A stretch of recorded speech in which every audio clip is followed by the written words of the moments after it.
All right, so this morning what we're going to cover is third-party APIs. So we're going to add some pizzazz, some sexiness to our application.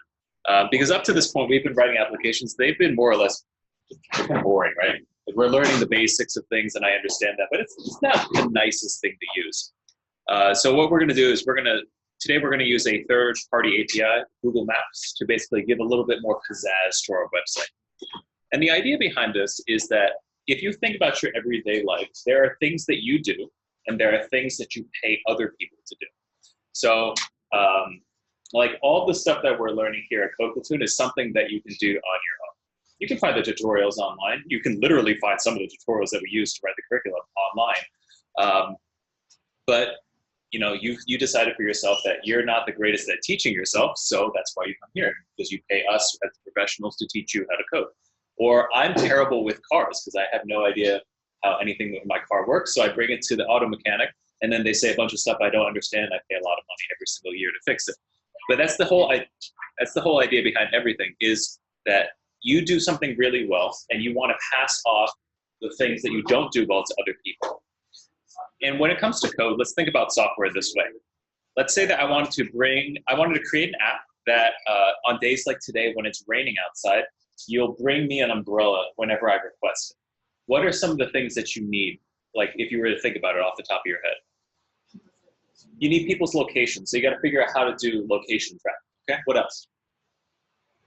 Again, we're doing a project where it's raining outside. I don't have an umbrella. Bring me the umbrella. Okay, so I need people's locations. I need weather tracking. What else?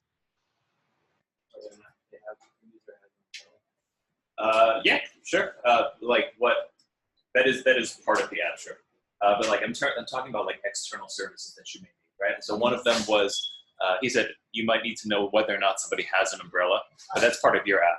So you need to keep track of user location, which means that you need maps. You also need to keep track of weather, which means that you have to write your own weather algorithm. What else? Yeah, you got to take care of credit card payment processing, and that's just some of the things if you were to create a basic app like this. Now, how much time do you think it would take to write your own weather algorithm? You know, you need to like figure out like how to read Doppler maps and all that. You need in a couple days you'll be done. You also need to figure out how to process payments. So there's like legal ramifications of this. You have to store your credit card payments in a specific way. You also need to figure out how to get a map of the entire US, and you're in charge of that as well. Now, for a quick, simple app like that, it's your decision. You can either write all of that yourself, which some people want to do, or you can use external APIs. API stands for Application Programming Interface. And you can think of it as a fancy way of saying, this is how I interact with a website to get information. You use third-party APIs on like a regular day.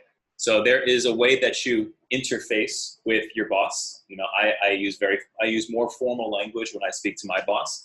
When you interface with kids, so I was at my niece's 3-month 100-day celebration this past weekend, and there's a way I have to interface which is much more animated. I have to like put on funny faces and do stupid things because that's the way that you interface with kids.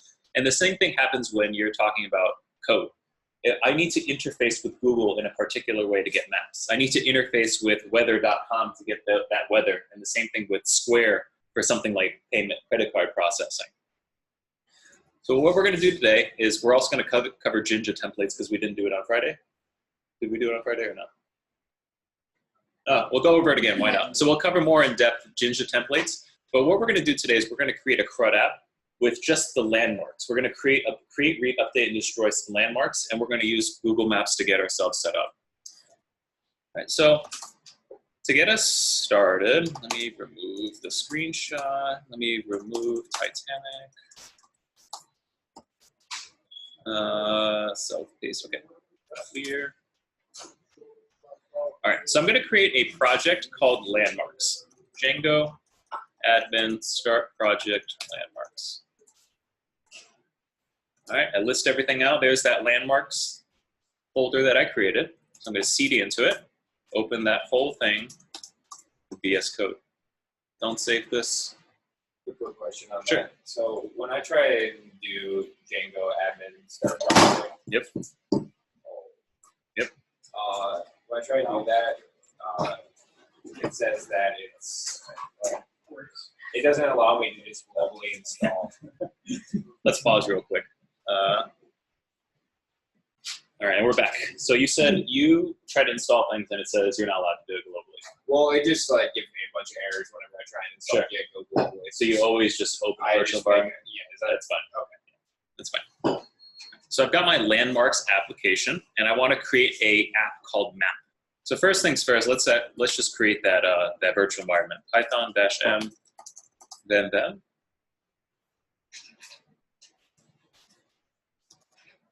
source vem bin activate. We're going to pip install Django. We're going to create a map app.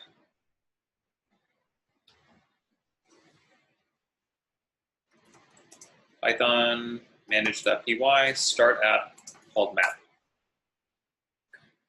And it's more or less the same thing that we did last week. We're going to just create a quick CRUD app, but we're going to try to get some Google Maps inside of it. First things first, landmarks is the project, map is the app. What's the very first thing I've got to do? Add map to the settings.py as a registered app.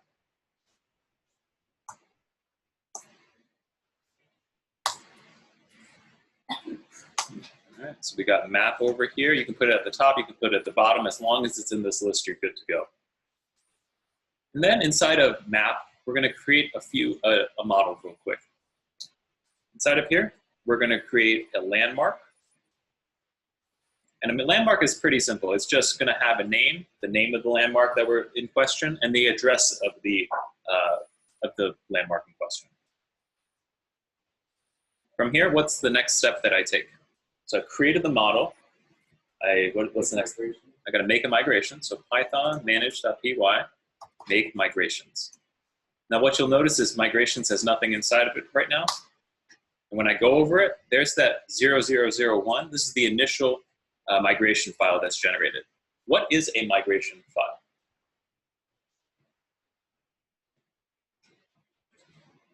I saw your lips move, Christian. You're up. It's a file that's gonna import your schema. Close. It's a file that tells the computer how to load the schema into the database. So we created a model called landmark. Make migrations will look inside of models.py and then create all of those tables for you. This is all the code underneath the hood to create your create your database. Underneath the hood, it's just create DB and then like create table and then with these particular columns.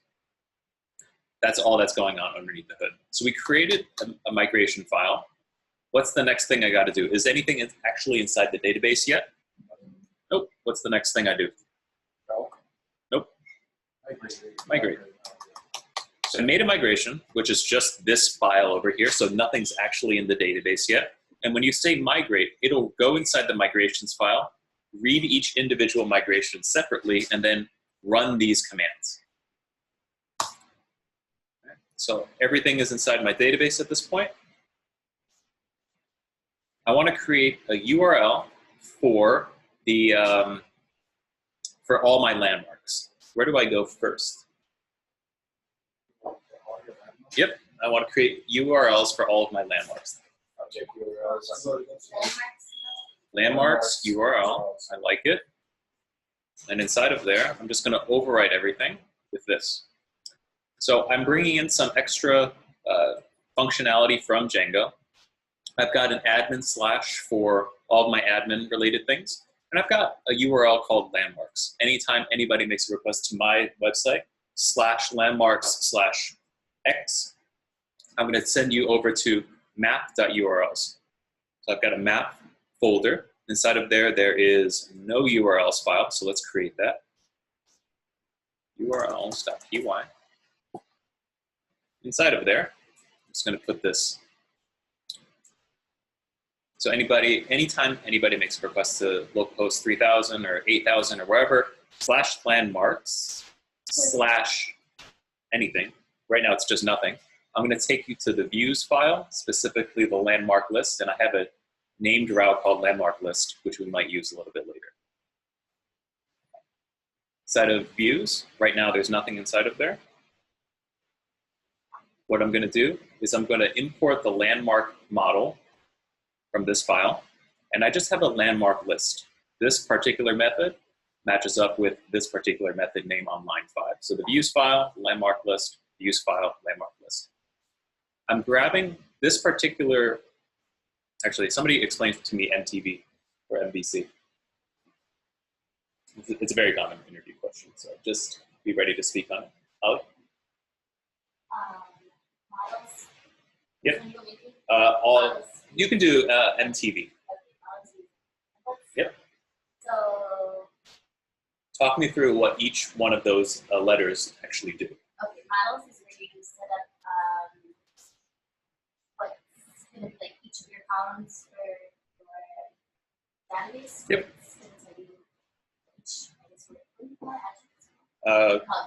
You can call them attributes. They're basically columns in the database. So yeah, the model, the M of MTV, the capital letters here, connect directly to the database. So you read and write to the database through the model layer. What about the T? That's your templates. That's going to be where you put in what you want your HTML to send back to the HTTP request. Yep. Yep, that's right. So we have templates, and templates are basically just HTML file, which is what you see. Okay, and then the views. This is a little bit more confusing. What is going on here inside of views?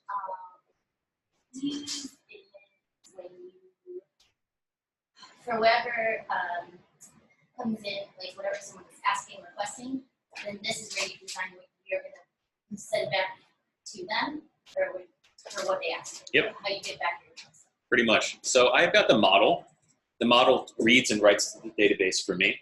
I've got the templates, which we haven't created yet, but that's just what we see in terms of HTML. And the views.py file does everything else. You can kind of just think of it as just more or less the brains of the operation. This takes in all the requests. This talks to the database. This one passes it off to the model to get stuff for the database. They get that information back.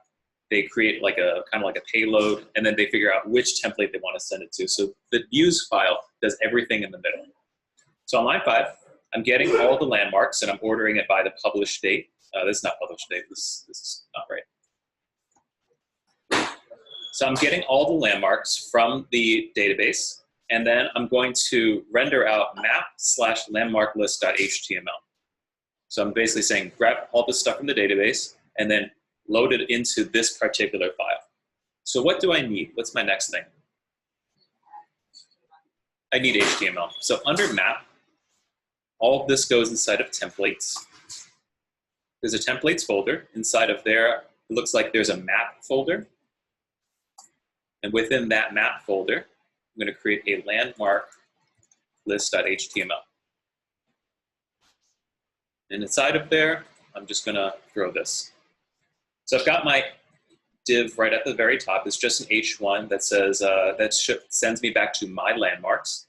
There's a URL landmark list. I don't know what that means. Chad, can you tell me what's going on here on line 2?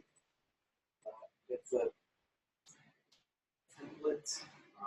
Well, I'm not exactly sure what it's called, but it's inserting landmark list, which is the name. Okay, where do I find that? In the use file. Nope. URLs Of the app, yep. So URL landmark list is what's called a named route. The good part about this is that if I were to hard code this to /landmarks, everywhere that I reference /landmarks, if I were to ever change this URL, I need to change it everywhere. But if I were to use named routes like I have right here, all I need to do if I ever change /landmarks, I would just need to change it in one place versus every place. And that's this named landmark list right over here. So it's basically interpolating this over here. All right, so I'm iterating over every single landmark. We'll go more into Jinja templates in just a bit long. So I'm iterating over every single landmark. I'm just going to put it out there that it's going to have a name and an address. What do you think I should do next? Do we have any records in the database? Not yet. So let's just run into the shell right over here and import Python manage.py shell. All right. So first things first, I'm going to do from map, the name of the app, dot models, import everything. And I'm just going to create 3 objects. So I'm going to do landmark.objects.create name equals the bean. It's a 201 East Randolph in Chicago. And then there's a weird stringified representation of this. Where does this come from? String function. The string function, yep. So under models, I didn't cover this at the very beginning, but there's a stringified representation. What we've done here is we basically said every time that we want to grab something from the database, before it used to have just its memory address and just like number 1, and that's not very useful. So what I did is I said self.name, so it's referencing the individual instance of landmark, get the name located at this particular address. So the bean located at 201 East Randolph. I'm going to create 2 more. So I've created 2 more. The first one's right over here. I'm grabbing the Eiffel Tower, and this is the address. And then finally, I'm creating Golden Gate Bridge, and the address is literally just Golden Gate Bridge, because I don't know what the actual address is. So if I exit out of here, and I load up my server, manage.py run server, it's loading on 127.0.0.1.8000. So 127.0.0.1 is another name for it is localhost. As long as you're connected, actually we'll just say it's localhost 8000. So if I go to localhost 8000, I press enter, it does not work. Do I have a route for slash? It looks like I don't, but Django tried these URL patterns in this order. So it looks like I have to actually go to /landmarks. All right, so I've got a pretty ugly thing, that's okay. And when I click on each individual one, it doesn't do anything quite yet. But it looks like I can go to /landmarks. I do have 3 records inside the database, and they are all rendering out to the screen like this. Let's talk quickly about Jinja templates in landmark list. So HTML files generally are, HTML files are just HTML files. But oftentimes, you're going to use some sort of programming language to insert a bunch of stuff from the database. Now, it could be in Rails, in Ruby on Rails, it's called ERB templates. So you're just running ERB, which is the same thing. I think it looks a little bit different, though. I think it's, that is how it runs in Rails. There's ones in JavaScript using SQLize. There's ones in Java using Spring. The idea is I have a HTML template, and I'm getting stuff from the database, and I just need to insert it. But in order to insert it, I need to use Python code. So anytime that I want to run Python code, I have the opening curly and then the % sign. You do need so it's basically, if I wanted to just run like for landmark and landmarks, anytime I want to write Python code, I just do for landmark in landmarks. And then you forget about the colon here, because when you do regular Python code, you need to worry about indentation and stuff. But because you're inside of HTML, they have a little bit different syntax. Anytime I want to write Python code, I just surround it with % and then closing %.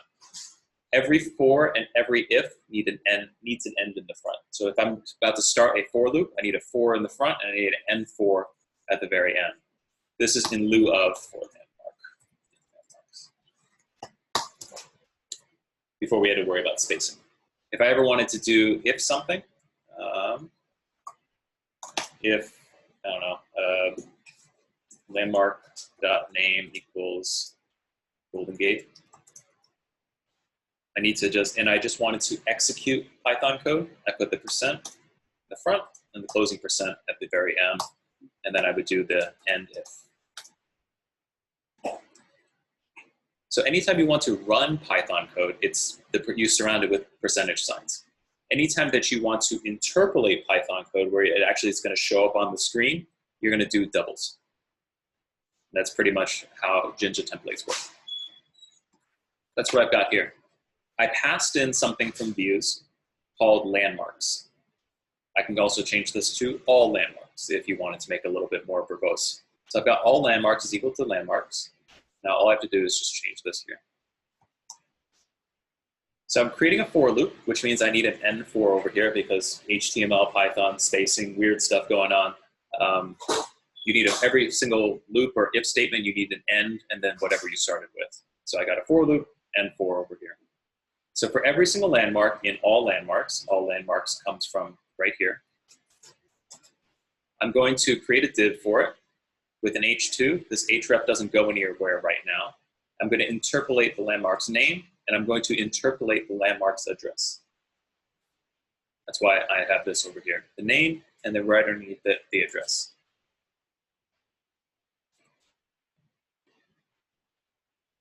Right now, if I click on this, it doesn't go anywhere. It just takes me to hashtag. So I want to create a route for each individual one. There's a pattern we've been doing so far, so someone walk me through that pattern. Someone that hasn't spoken yet. Nick, tell me what to do. We have a list of all our landmarks, and I want to create a route to each individual landmark.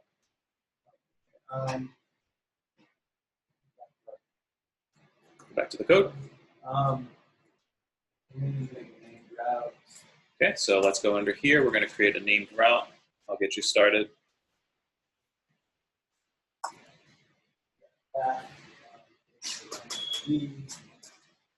Now you got a view that we're going to run. You got to go create that view function. Okay, I will. So the first things first, we create the URL. We create the method inside of views. So def this takes in a request, takes in a landmark ID. What comes next?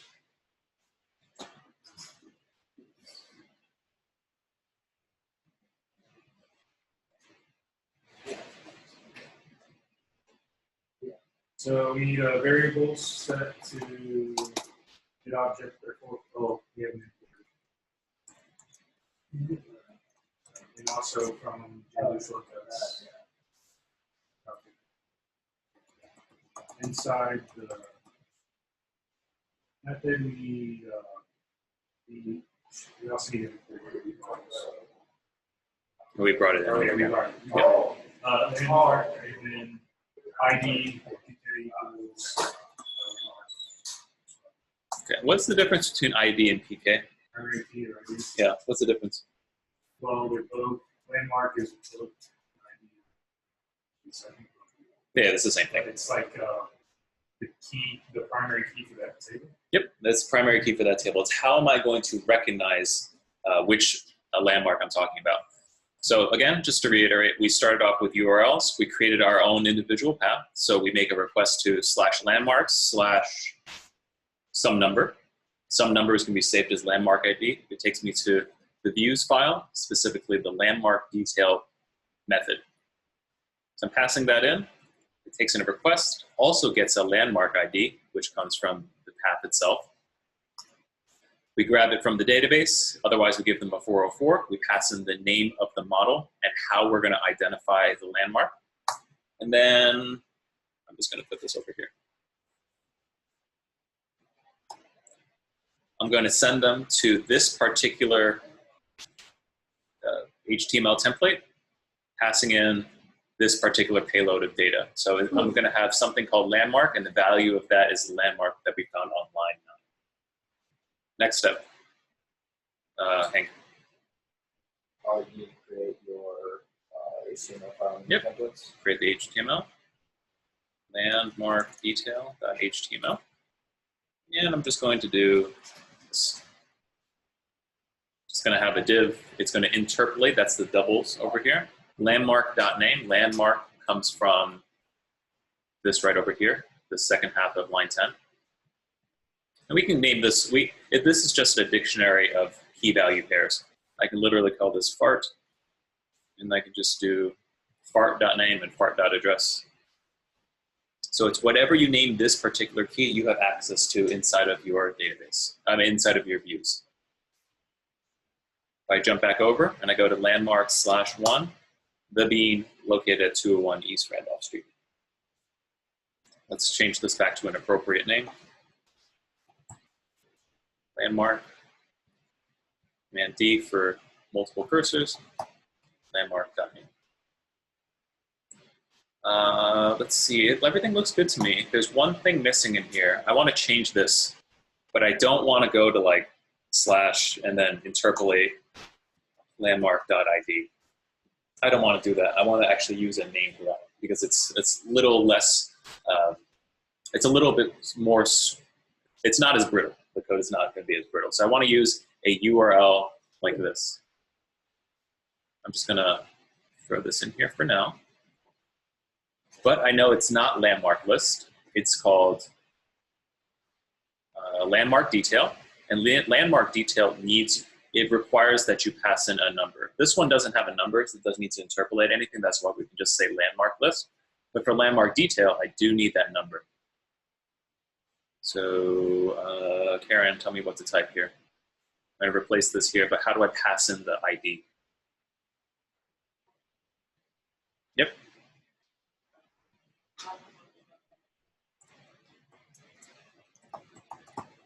Do I need a comma or no? No. Okay. Let's see if this works. If this works, we'll go.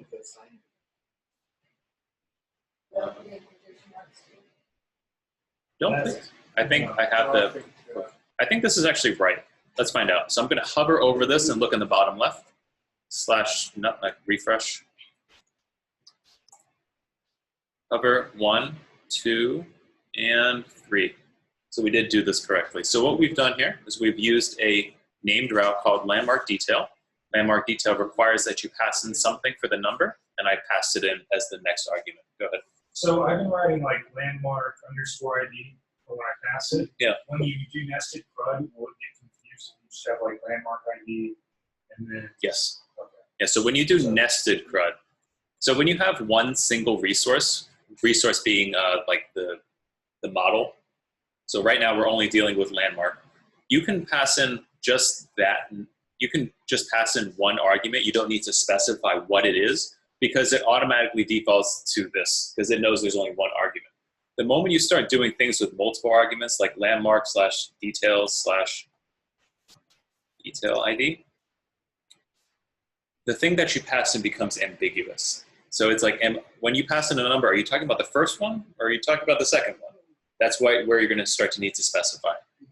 But that's outside of what we have for today. It won't just go in order. It won't go in order. 99% of certain it won't go in order. All right, so let's see if this works. I'm on this. Let's click on the bean. Okay, the bean 201 East Randolph, Eiffel Tower. Everything works as we expect. It kind of also sucks. So what we want to do is when I go here to the bean, I want something to pop up here with a Google map to make my app a little bit more sexy, a little bit more pizzazz. Luckily, I don't have to write any of my own. I don't have to write any of my own map stuff because Google Maps has an API that's available for me. Let me jump into non-incognito because this will take forever otherwise. Localhost. This is broken because I need to go to /landmarks. We've got this documentation over here. So Google Maps, Google gives you the ability to integrate their maps for free out of the goodness of their own hearts, I would say. I don't know why they give this out for free. Maybe they just make that much money and they just want to make the world a better place, but I don't really know. But all I know is that for certain is that it is for free. Now there's different things that we can do. We can embed the maps if we want to. There's a whole software developer kit for Android, maps for JavaScript, map URLs. What we're going to do is I'm going to use the Maps Embed API, mostly because I just know that's the one that we want. So I click on this, and then it has a bunch of documentation inside of here. Let me make sure I'm on John at Platoon.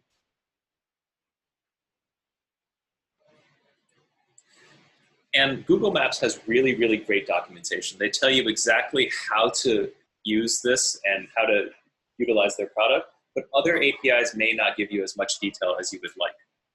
So let's say, it looks like I want to just show a map of the area. So if I click on this, and I want to show, I don't know, 125 South Clark Street, this looks...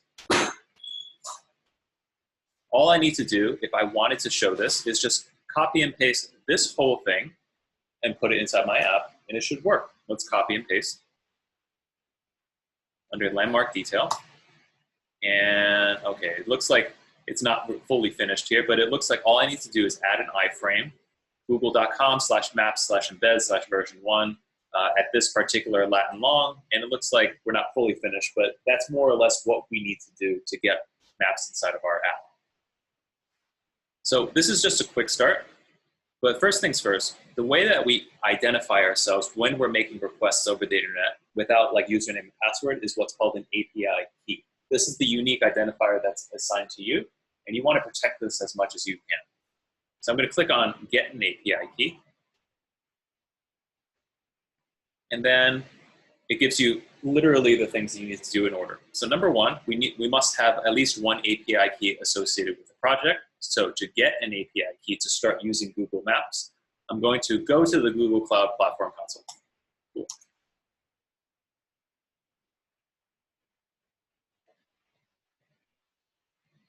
Number two, from the drop-down menu, select or create the project for which you want to create an API key. From the project drop-down menu, looks like there is a drop-down menu right over here. Maybe I will create a new project called India Platoon Maps Example. Okay, it looks like I'll just create a project called that, create it, and I'm specifically, what's going on? I don't want this. I'm specifically looking for the Maps Embed API. Cool. I'm going to enable this particular API for my project.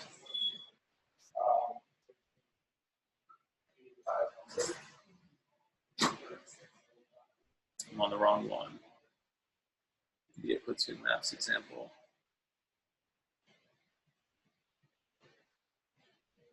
All right, so let's go back to the home.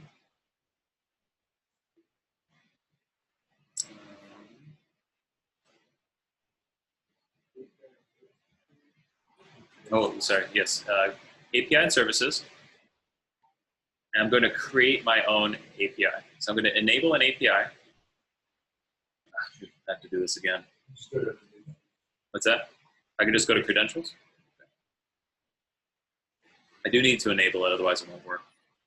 So I've created a project on Google Cloud. It's associated with my username, JohnCodePlatoon.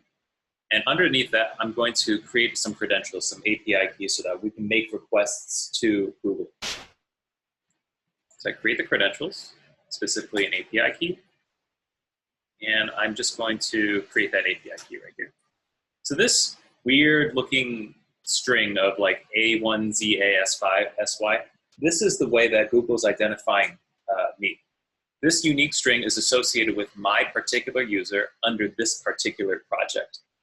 As a developer, you might have different projects going on, and thus you need different keys for each individual project. Let's see, what else do I need? Dashboard. I do need to enable the embed map. Embed. I'm going to enable this. Because before I did it for the golf platoon, I want to do it for India platoon.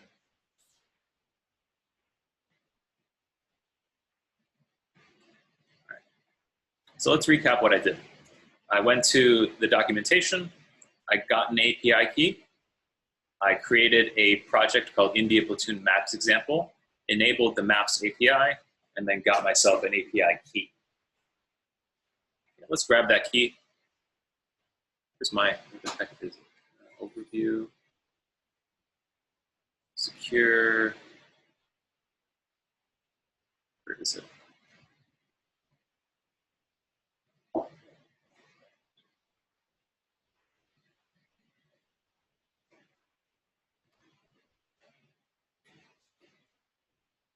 I just had it a second ago. I gotta find that page again.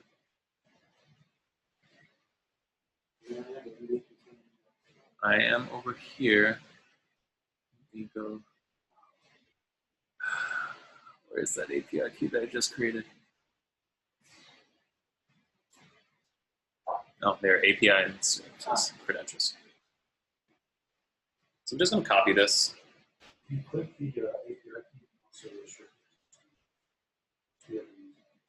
Yep. We can restrict stuff. I'm just going to keep it open for everything right now.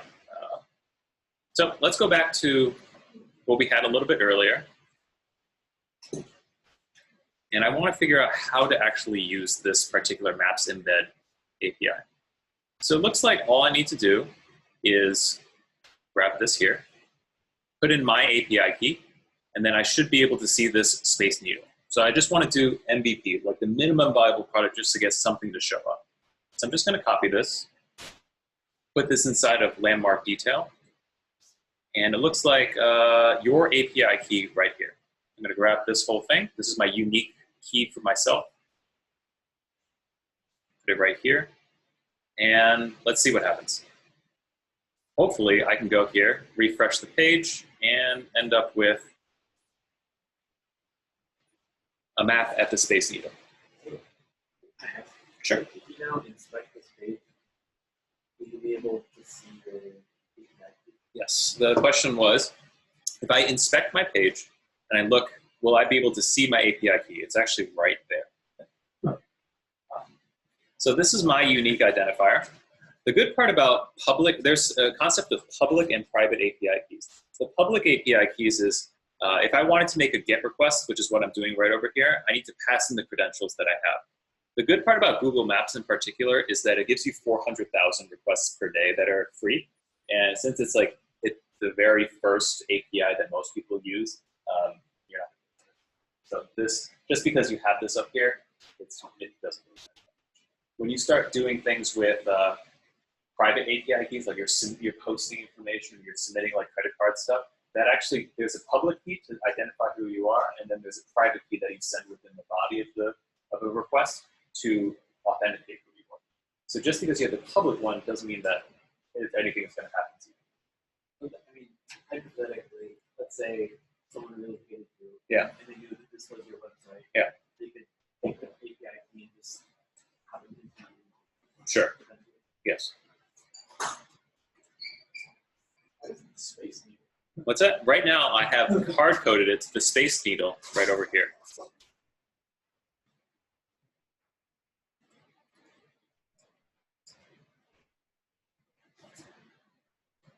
Let me just copy and paste this one. This is another one that I found.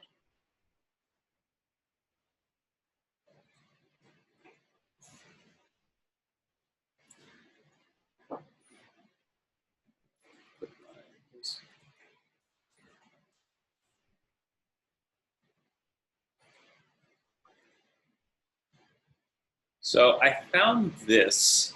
I mean, you can just hard code the query right over here. Actually, let's just do that. I'm going off script, but why not? Let's go stick with this.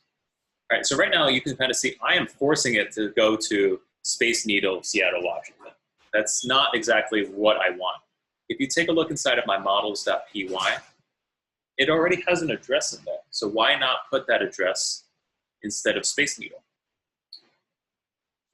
So there's a few things that we need to do ahead of time. We know that we're going to need to interpolate something here, probably landmark dot, actually just probably landmark address, which means that we need to pass in from the view a variable called landmark address, which includes the landmark address.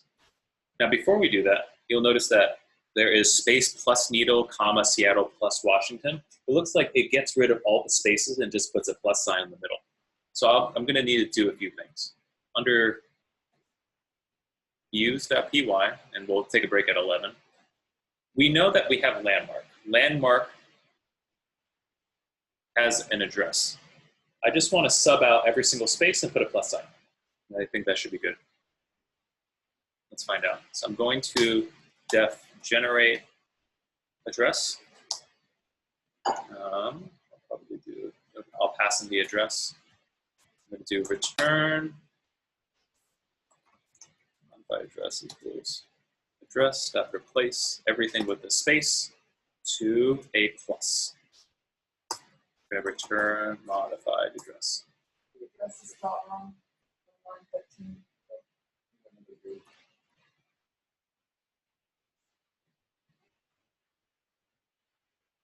Right, and I'm just going to do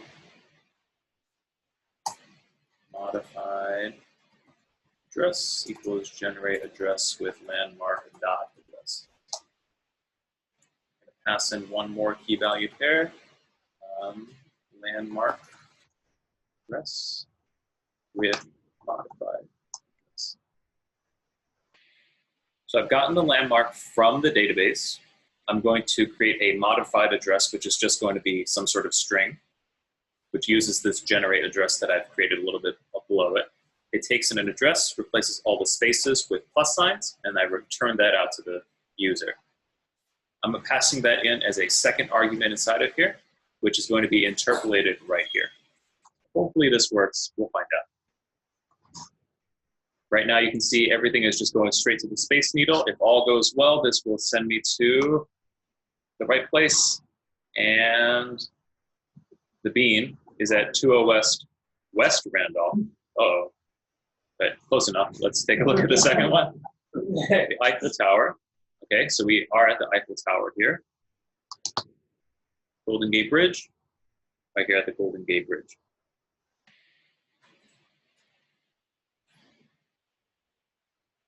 So just by adding this tiny little bit of code, registering for an API key, and interpolating that inside of here, what we've done is we've created our really, really crappy app and made it a little bit better. It's a little nicer to go here and click on it and actually see the, I don't know why it keeps going to West Randolph Street.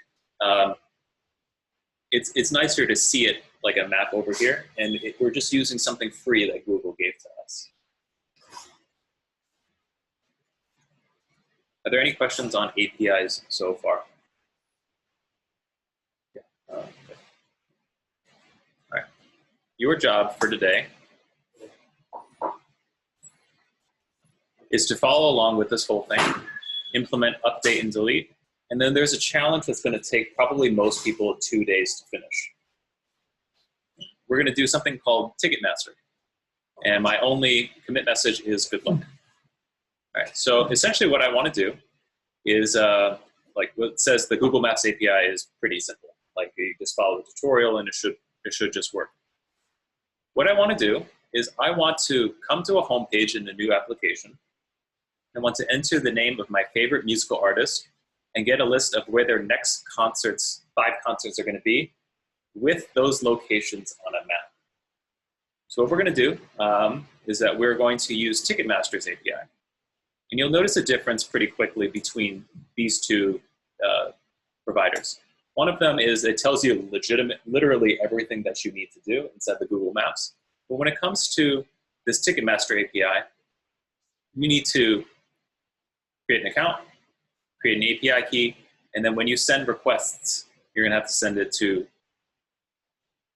this particular route. And if you want to get something like event search over here, it looks like I need to make a request to this giant thing with this particular payload, which means that you're going to need to also send stuff, not in a GET request, but also in a post body. This is actually pretty difficult. I will go over half of this tomorrow morning. But for now, let's go through today's particular curriculum. Make sure you're able to get all of this. You want to implement, update, and delete. And you also probably don't want to hard code your API key directly into this source, because just like we're using named routes over here, in the case that your key ever becomes compromised, you're going to have to replace it in every single place that you call it, rather than in one singular place. Django gives you something called Django settings, which allows you to set the variable for your Google API key, and then you only need to change it one time. Questions? Yeah. On your views functions, as you begin to pass in more things and accumulate more data, is it better practice to actually create a data variable and do that and then pass it into the bundle? Yep. Yeah, so the question is, right now, if I just shrink this a little bit, you'll notice that I'm passing in all of the data just as a dictionary and just doing it over here. Once the data starts to become a little bit larger, you probably want to create it ahead of time just so that you know exactly what you're passing in. and then pass that in as data. So the answer to your question is yes. Let me stop the recording here.